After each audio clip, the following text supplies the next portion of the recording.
Hi, my name is Josh. I am posting this video about a patella realignment surgery I just had today because in anticipation of the surgery, I have been seeking out some videos similar on YouTube and found very few.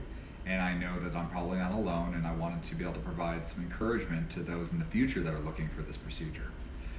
So what I had done today was called a tibial cervical transfer, and that's where they actually take the tendon on the lower portion of your patella and they cut that piece off and they move it over slightly to help the tracking of your kneecap in the trochlear groove.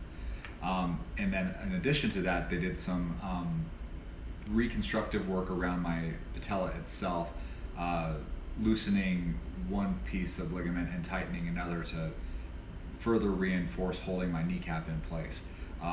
I had to get my procedure done because I have a genetic abnormality that I've had since I was a kid. It's a 1 in a million disorder where my patellas or kneecaps are naturally really loose and they easily have slid out of place since I was a child.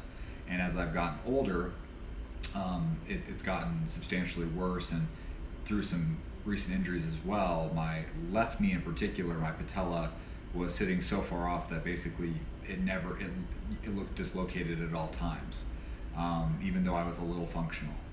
So recently I started seeking out answers and solutions for my kneecap issue, and I found this patella realignment procedure and did some research, and like I was saying, I couldn't really find any good videos on this to talk about how it goes down and the recovery process and what to expect. And so I'm now going to try to pioneer one of those for all of you. So if you're going through the same thing, I'm going to do regular posts following up with this procedure and how it went down. So today was day one. I had my surgery this morning at 7:30 a.m. Mountain Standard Time. They put a nerve block in my leg, and I imagine they would do it for anyone that's going into this procedure because it's pretty invasive, but it is an outpatient procedure. So I had a nerve block. The procedure took about an hour and a half roughly, and I was out of the hospital back at home around 11 a.m. There is, you have to wear an immobilizing brace for 6 weeks. I don't know if you can see that right now, but we can look at it real quick. So you have to wear an immobilizing brace for 6 weeks. There's some other devices that you can get for your procedures to help the healing process. And if you have access to it, I would highly recommend it. What I have right here is called a Polar Care. It's essentially an ice cuff. So what it does is it flows ice water into a valve system that goes into a big mat that's wrapped around my knee right now, and it will significantly help with inflammation.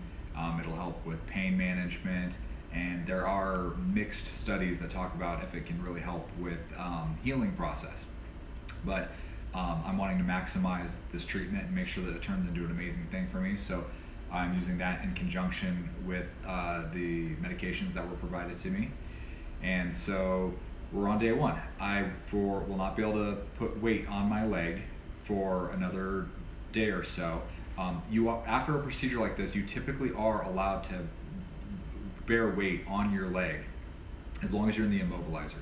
But if you have a nerve block, you have to get feeling back in your leg, and it's all about tolerance. If you can tolerate a certain amount of pressure, then that's what you can lead up to.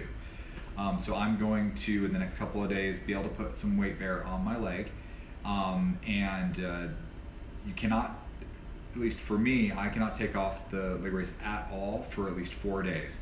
I have to keep it on to let everything run its course as best as possible, let the wounds heal up a little bit before I can remove it to shower properly. And when I say remove it, it's only to remove the brace in a stationary position, meaning that if I'm going to take a shower, I can step into the shower, I can remove the brace. I put the brace right back on before I move my leg at all, and then I keep moving.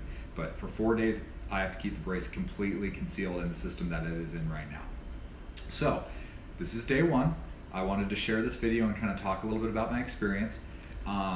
If you ask questions over the YouTube feed, I will happily answer them for you.